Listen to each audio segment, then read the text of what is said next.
So, ladies and gentlemen, my name is Sharon Whiteman, and I host this call in partnership with Garry Knapp, who you see here today, and Dinah Hunter, who is away traveling with her family for the weekend.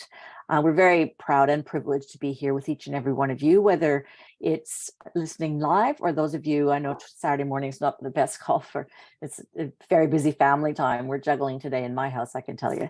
So it's fantastic that we have the resource to have the recording. Now, today, we're delighted to highlight our partner, Garry Knapp. He's an entrepreneurial man, and I think it's really a powerful message in how he evaluated our business and what his advice is for those doing the same. When Garry Knapp found Manatech, he was a 30-year veteran entrepreneur of an award-winning business.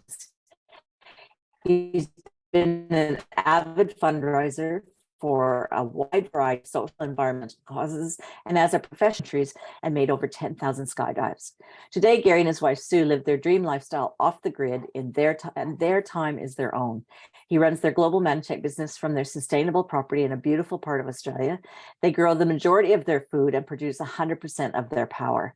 Garry says he doesn't know why anybody would choose anything else but our business. And so this, if this makes sense to you today, make sure you pass this on. The recording will be available, and this education could change somebody's life, and it definitely does. So, Garry, let's go back to the beginning, talking about how you were introduced to Manatech and what that journey was in making the decision. First of all, Sharon, I'd like to thank you for asking me. It's a great honor to be on the call and sharing my story. My journey with Manatech has been, well, it's left me really admiring Manatech. I just think they're one of the best companies that I've dealt with in my whole career in a number of ways.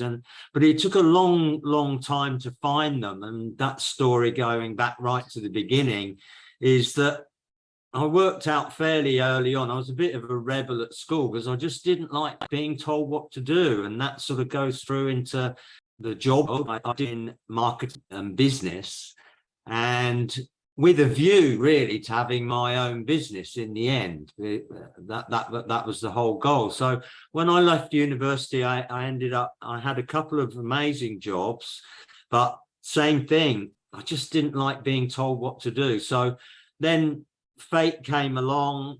I was already a professional skydiver by then. I was on my way to the skydiving center, and I had a head-on with a 40-ton truck, which put me in hospital. And I was very, very lucky to survive that. And while I was in hospital, I was in traction for 4 months. And, I lay there thinking, you know what, I'd had that feeling. I don't know whether any of you relate to it, but things were going pretty well. I was earning good money for my age, and I was doing really well in those jobs. The thing was, it was really difficult to get up in the morning and go and do that job. Even though I was being successful in it, didn't give me the passion, didn't give me that purpose of waking up in the morning and being excited about the day ahead. So while I was in hospital, I started my first business. So I was 24.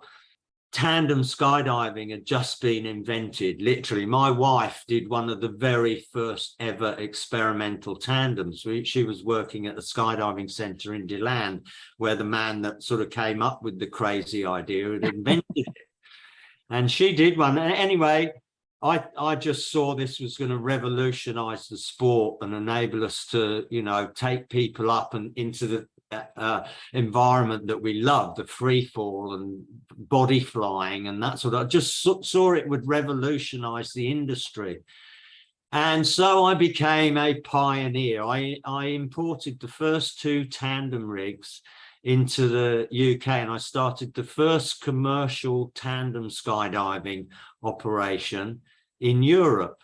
And I thought everyone was going to be really, really excited about this, and everyone would welcome it with open arms. And I came across, for the first time in my career, disruptive technology.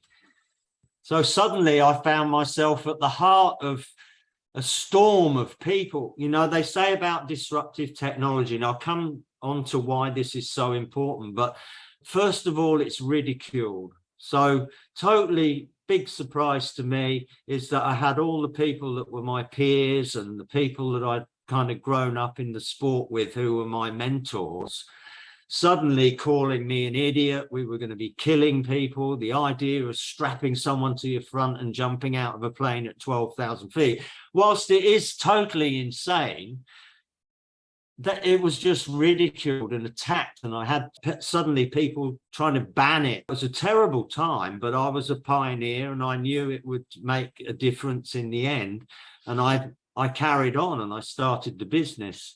And that was my first lesson in how disruptive technology, you can come under attack for it. It's then vehemently opposed. That's the next thing. So yeah, I went through all that. I had all the people trying to stop me and close it down. And then it becomes taken as fact. I think that's the third thing. And tandem skydiving, as you know today, there's millions of jumps done around the world. It's just, that's the way you do your first jump these days. So anyway, the weather. The other thing I learned back then, another analogy coming up, is that my income was a roller coaster because my business totally relied on the weather.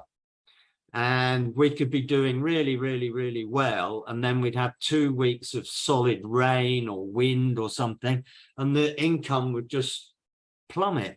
That roller coaster was really interesting. And my sister had been an agency nurse in Australia for 2 years, traveling around Australia. She came back to England. I'd gone 6 weeks without even getting the aeroplane out. And she said, you should go and have a look at Australia. It's really nice. The weather's better there. So we came across, and cut a long story short, I migrated my business to Australia. But the same thing would happen. I started the Australian National Skydiving Centre, and it was still a roller coaster of income. And a lady that worked for me, she was my receptionist, and she said, have you ever heard of network marketing? I said, no, never heard of that. I've done a degree in marketing and business and never ever heard the term network marketing. But I had an open mind, and I'm really, really fascinated by business models. I did a 4-year degree in studying that kind of thing. So it was something that I started looking into, and I thought, wow, this makes a lot of sense. This whole model is really good. It's fair, it's equitable, it's not relying on this horrible system that seems in everything. It's in education, the military, all over the place. You've got this hierarchy where people are pretty much at a management level and struggling to get up that ladder. And that really appealed to me in network marketing, that anyone could become really, really successful. It didn't rely on someone being the manager and the top, and that appealed to me. Anyway, she invited me to a meeting at her house, and it was a company beginning with A. That was my introduction to network marketing. And whilst I really loved the model, I've got to confess, I didn't really like the atmosphere. It was very, to me, it was very money orientated. And having nearly lost my life in a head-on with a truck, I'd realized that money wasn't everything. And my jobs previous to that, that it was about being happy. It was about jumping out of bed in the morning, just ready to go. You know, that's what life was about. And life is too short. If you're not happy where you are, you need to change something. And I've made some pretty major changes in my life, you know, where I've gone, not necessarily anything going bad, but it wasn't fulfilling what I did. Now, in my business, I had this rock and roll income, and I had no time. It was pretty full on. I mean, it was 7 days a week. We loved it. I was doing 15 jumps a day, strapping people to my front, jumping out of planes. It was pretty awesome business. We were partying every weekend, you know, we'd have a lot of people coming regularly, and there were so many lessons in that. Another analogy is that advertising totally flopped for me in the business as a pioneer, because no one understood what tandem jumping was. So I kind of got everything ready and opened the doors and went, come and get it. And there was no one there. I sort of look around, hello, anyone want to strap themselves to my front and jump out of a plane with me? I worked out fairly early on that word of mouth was the way to go. So my goal was that everyone that we took for a tandem skydive, we might as well have had a business card printed for them with sales rep on it. And I would say to them, did you enjoy that? Tell you what, if you go and organize a group of 10 people, I'll give you a free one. So I suddenly sent these people out. They were networking for me and they were bringing back their groups of 10, 20 people. And then I was giving them a free jump or money off their course or whatever. So I was networking using word of mouth because advertising just didn't work. That was another passion that I had, happy customers and all that sort of thing. And money wasn't everything. So I found that with the company that I was introduced to, that it was very, very money focused. And also I had the experience of the person that was my upline getting in touch with me, not the lady that introduced me, but, you know, how many people have you rung this week? And what, you know, what are you doing? You've got to do this, you've got to do that. And then I went to a meeting and I started talking to someone there. And the next thing I got a tap on my shoulder saying, hey, they're not in our team. You don't talk to them, you know, they're in another team. And here we are, testament. Sharon and I are on totally different teams, and yet we've been working together very closely for 18 years because it's not about the money, it's about something else, it's about our passion. So I didn't like that, but I did like network marketing. And I joined a company then that was a startup company, another lesson here. It was a startup company selling water filters. Because at that stage, I had just been very fortunate in being part of the Australian skydiving team. And we were sponsored and we had a guy come and work with us who money was no object. So this guy came in to work with us and he was into brain integration and vision improvement and some amazing things that totally changed my life. And one of the things he opened us up to was nutrition, because we were just partying and eating anything we like. Suddenly we had, because we were sponsored, we had to do as we were told, and our diets were changed, and he was really able to show us how much our performance improved through changing our nutrition and drinking water. 3 of the team were coffee addicts, so they weren't allowed to drink coffee anymore. And that really opened another door for me. And he gave me this crappy photocopy one day, which had all the additives that were in food and the things that were associated with those. I looked down this list and it was, oh, God, we're eating all this stuff all the time. So I went on a bit of mission starting to tell them that. And water was a big thing. We could only drink water. So filtered water was a major thing. He bought water filters in and we had water filters. So I joined a network marketing company that was selling water filters. And I did really well. I was distributor of the month. This was a gig, by the way. So I'm still running the business full time. I learned another lesson in network marketing is that water filters weren't a great product because they weren't consumable. You could sell a water filter to a person that would last them for years.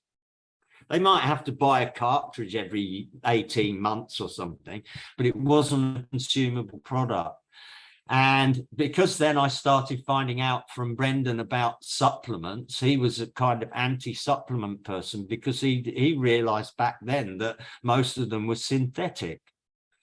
So I went on this search then around the world looking for what turned out to be Manatech. I went to a presentation in Sydney about the green revolution. And I ended up sitting next to someone who, while we were chatting, said, have you heard of glyconutrients? And I said, no, I have an open mind. What's that? You know, it's right up my street. So as soon as I started looking into that, I was blown away by the science, you know, behind it. It was just something that, you don't need to know the science. You can just put this stuff in your mouth. Your body knows what to do. That's as much as you need to know. But hey, I like the science side of it. I have read Harper's Biochemistry. It didn't really mean that much to me in terms of understanding it all, but when you read it, you realize we're onto something really big. So they were really exciting days. That was when Manatech first came to Australia. It was launch time. So it really, really went well, but for me, it was a gig. In the meantime, I had decided that I was going to make another major change. This was just before Manatech, actually. And that was that I was getting fed up with having employees. Another big lesson in business. When it was small, when it was, say, 5 to 10 people, they were like a little family, it was great. But as it grew and I had more and more employees, and it got up to 35, 37 people working for me, it was like running an adult daycare center. Every day was like reality TV. It was incredible, because yet their lives were all enwrapped in yours. And if the chief instructor, I won't tell you all the stories, but if the chief instructor gets caught having an affair with the pilot's wife, it's nothing to do with your business, but I tell you, it really, and there were all these things going on all the time. I ended up saying, you know what, I reckon I can do things on my own. I don't need this whole thing. I've been doing it for 15 years, so it was time to move on. That coincided with Manatech, and also we bought 200 acres in the Blue Mountains and built a 4.5-star retreat, which is still running today. I don't own it anymore, but we built that from the ground up at the same time as Manatech was starting. So it was a bit of a, it was like the block. I don't know whether you've ever watched that, but it was like the block for 3 years of building the place. And so again, that was another business. It was a conventional business, like the skydiving center, huge overheads all the time. So the idea of residual income to me and leverage, this was what I was beginning to learn. Robert Kiyosaki very well, Sharon, a book that changed my life, Rich Dad, Poor Dad. I read that, and that was sort of forehead slapping time, reading that book, going, this is why I've got no time. This is why my money goes up and down. This is why, I can't take time off. This book changed my life. And that's where I started saying, okay, what do I want my life to be like? So read Rich Dad, Poor Dad, went, right, this is going to be one of my gigs. I like gigs because I like that idea of being able to have my eggs in more than one basket. And then what do I want my life to be like? And it really is about sitting down with yourself and going, what's my life going to look like in 5 years if I keep doing what I'm doing now? Where am I going to be? Or, what would I like it to be? Now, by then, I'm turning into an environmentalist. I'm really getting into the whole issue of additives in food and processed food. And I'm sharing that information with people anyway, because I'm passionate about it. But I think the way that I progressed then was that I didn't have the time to go full time with Manatech, and I did want it to be a gig because I still had the property and that business going. It really went well. I kept in touch with my team. I liked the idea of building a team. I was good at that, and the relationships and everything, and it went really well. In 2007, everything changed because we came under attack. It was disruptive technology hitting me all over again for just about exactly the same reasons. So we saw Manatech get attacked. There's quite a few people here who went through that, and we're still here because we knew that we had something that was world changing and would change an industry eventually. It did affect it quite significantly. I guess how I came to choose the business, I wanted more time freedom. I love that concept of leverage. And I love the concept of multiple streams of income and building a team that I didn't have to employ. What you've already started on the next question, which is like, for all of us, we have high points and low points in any endeavor that we take in life. And you're just talking about the first low point is when we got a big legal hit in the US for people telling the truth about the results of their product and that not going over too well. And that, that fight remains. That burden on all of us remains. And, the people who, well, who knows what it is, but anyway, they seem to want to limit what we can say about absolutely helpful and harmless technology. So outside of that attack on Manatech, what other kind of things were high and low for you as far as committing to a gig business with Manatech? Oh, well, the highs were definitely every single amazing result that people were getting when I shared it with them. And I knew then that there was no way that money could give you that feeling. When you speak to someone on the phone that's been really struggling with something and they give you the good news, I'm jumping around up and down. It's absolutely awesome. And there've been those throughout the 20 years. Manifests, we first met at Manifests over in America, and I consistently win those incentives and get a 5-star paid trip to America. It was fantastic. And go snowboarding afterwards, or skydiving, or off to Mexico. It was just awesome. And I say it was. Things have changed a bit since then as well. You just never know what's going to happen to you. But from the car crash, I learned, it's not what happens to you, it's how you deal with it. Yeah. That experience, the big meetings and that momentum and everything else that we had back then, there've definitely been high points there of just fantastic community. And not, the thing I was saying about the big A company, it was a completely different community. It's intelligent people, the people that took the time and made the effort to do their homework and research into this were not going to get knocked off the rails.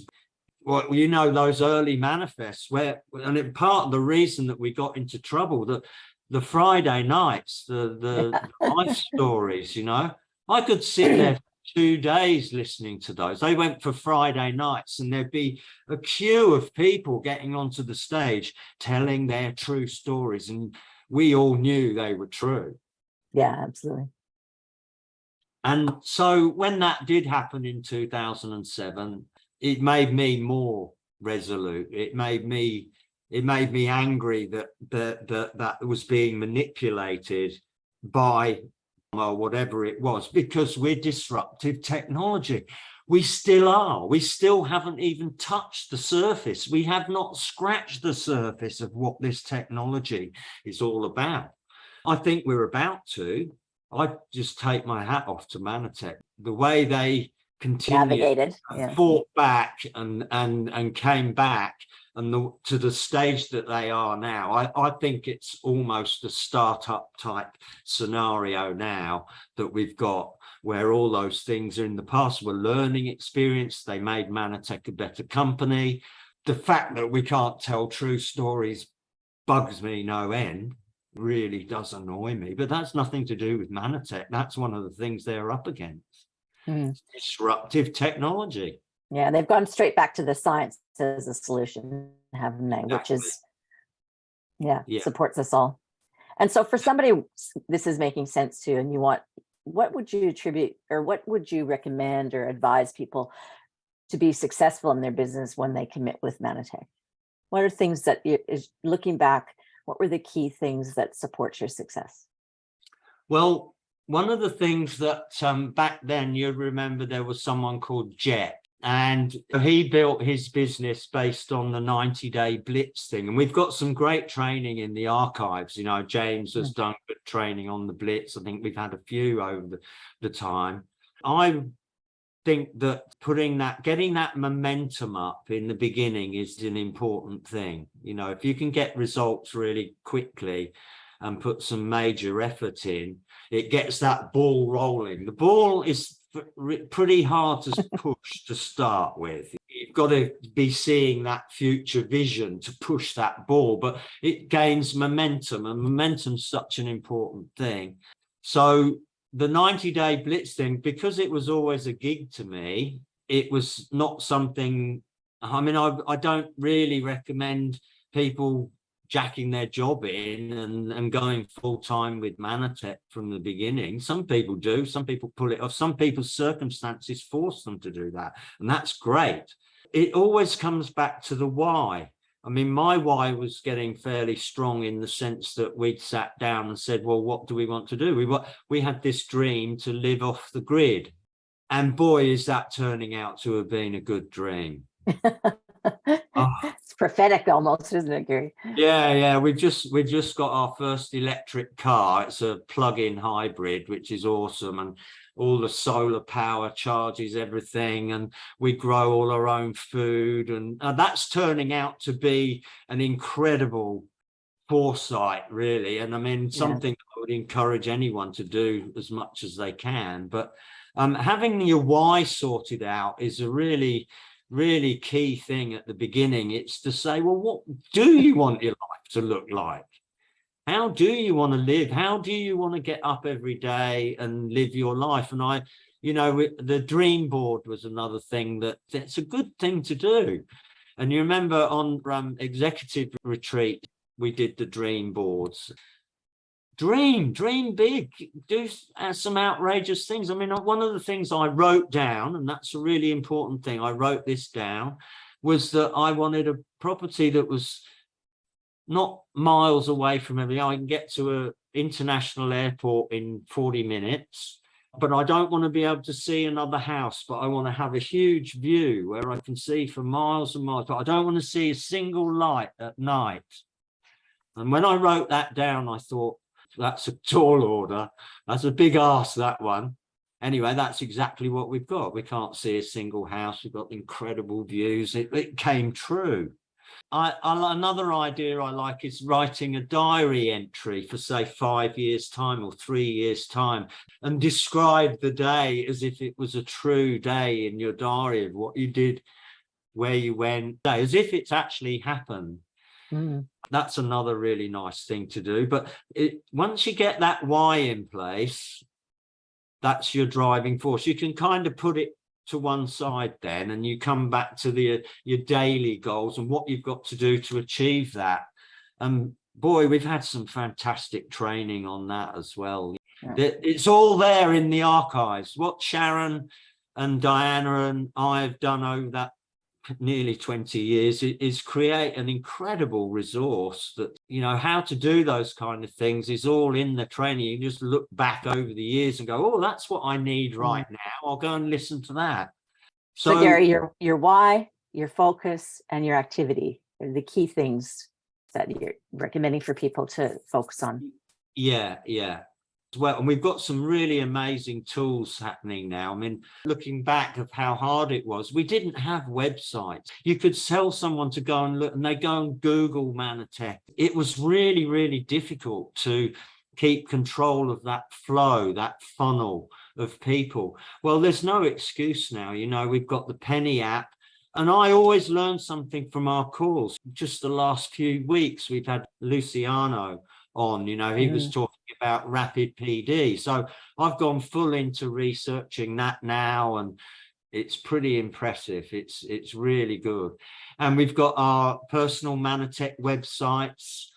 I've had the experience of where someone had signed up under someone else. Well, Manatech had taken care of that. You've got an awesome web funnel now going through where you can even set up a shopping cart for someone and share that link. So the technology, hats off to Manatech. It's just awesome.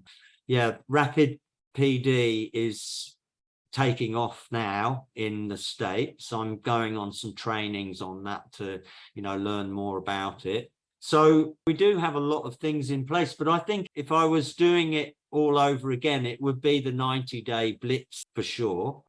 I'm not really a social media person. I really like to meet people face to face, and I've got multiple gigs going. For example, Yesterday I had 30 kids that I run an education program at the indoor skydiving on the Gold Coast, and I teach them maths and science and then take them flying in the tunnel.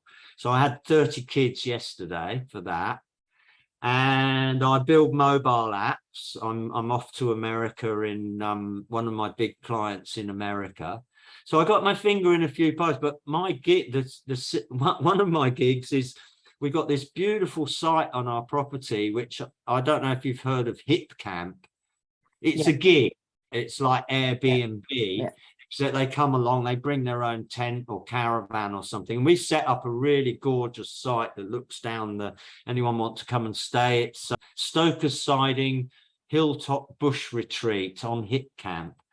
So we make a little bit of income for that, pays for the fuel and the tools and the keeping it maintained. But I meet people. Yeah. We had Manifest the other week. Yeah, I don't know how many people here were on that and watched the awards, but it was just rows and rows of Korean people. I just had two of the people we stayed here a few weeks ago were Korean, so I'm slowly developing a honey trap a relationship with them. If you can find gigs that pay you, that enable you to meet people and come face to face with them, it's awesome. It's just great. I got my commercial drone pilot's license. So, and the guy that just phoned me up to take pictures of his property, he's South African. Ding! It's taking the opportunities as well. You know, there's people going past us all the time. It's that ability to sort of trip them up and engage them in conversation. Fantastic training with Diana on the art of conversation. That's all there in the archive. So go and refresh, listen to these things over and over. And the things that Luciano say, you know, they start to become natural. Yeah. It is a numbers game. Not everyone you speak to is, I wish they did. Then they're not all going to take it up. And that's reality. I wish everyone would jump out of a plane with me on a tandem. But do you want to do that, Sharon? No, thanks. Anyone else? I'll be last in line for that one. Yeah, so you know you're going to get some rejection. No offense, Gary. But you just rejected me. I did. I'm not going to take that to heart. No. Not everyone wants to jump out of an aeroplane. So it's the same with everything, and we just have to accept reality, and that's the fact that the majority of humans are watching reality TV, eating McDonald's, and piling their money into pokie machines. You know, that's the majority of people. So now we get to the stage where all these things are coming together in a beautiful way. You know, the gig economy, the great resignation, health. We're past all that attacking stage, and now taken as read. You know, it's taken as fact. Another thing I picked up on, which I don't know if you can just let me know in the chat if you followed it up, but when we had Carla Simons on, and she mentioned Professor Jean Laut. Yeah. Has anybody followed up on that and had a look? Yeah, I have. It's amazing what he's doing. It's a pretty awesome stuff. It just gave me tingles. But it's totally separate from Manatech. It's got nothing to do with Manatech, but it completely validates. Validating, Manatech. And this is only the last 2 years. And he's mostly focused on anti-aging, right? So that's the comment I get all the time. You know, 20 years of Manatech supplementation, and I don't look 65, right? No, nobody will believe me. And you know, we're a walking demonstration of that man's science that's progressing right now.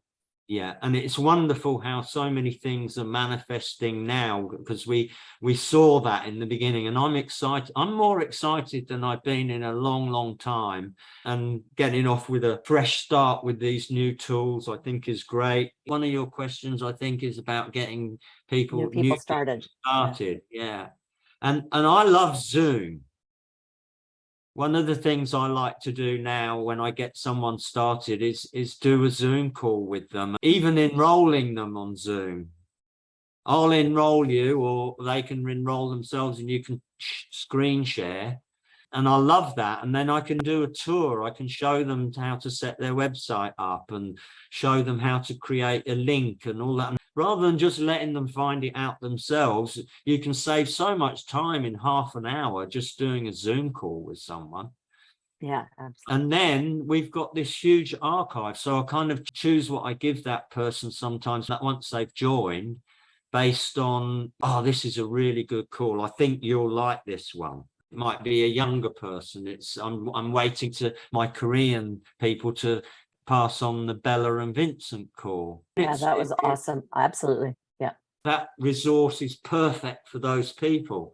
So that's a question then of just sending them a couple of links and saying, have a listen to this, and then I'll talk to you again in a couple of days or tomorrow or whenever it might be. But following up is important. Again, that's another great thing with Rapid PD, is the ability to follow up. And it's only a tool. If you don't use it, it's not going to do anything.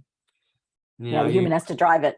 But a lot of the people in America who are old timers are doing pretty well with it. I heard Mary Jo Hilliker on a call, and she said she'd looked at her business and everyone in it was old. So she's been going on a major campaign with the new technology that we've got, specifically aiming at the millennials. And I think that's an area where we just got that. It's just so massive now with just the way things have come together. It's our time now. I really believe there's not really many barriers except yourself now. We've had ourselves all the time, but we've had other barriers that we've got to get over and around in the past that have now gone. So it pretty much comes down to personal development, pulling your finger out and going and doing it, because all the other gigs, even the hip camp gig, Uber, all those things, they're not going to give you residual income. They're not going to give you leverage. There's so many things that Manatech's business gives you, not to mention the fact that I've had a check every month for 20 years without asking. And I've had all my products paid for and free. I mean, I use everything. Gary, you cannot beat that. And then leverage is just a term that you've just got to get cemented into your brain, thinking about that leverage thing. And my income comes from, I got team members in the UK, Denmark, New Zealand, America, Canada. Some of the first people I told about Manatech are still customers today. Yeah, They've been buying every single month and without missing a single month for 20 years. That is awesome. Yeah, absolutely. You don't get that with all the other gigs out there. You haven't got that opportunity. So Gary, I think we've covered all my questions. What would you like to leave people in? Is there anything you really you wanted to cover that you haven't? And what would you like to leave people with today? Don't be afraid of making mistakes. You can't learn everything overnight. You can start this business tomorrow. You're going to have a web for $50. It's just unbelievable. For a year, $50 a year.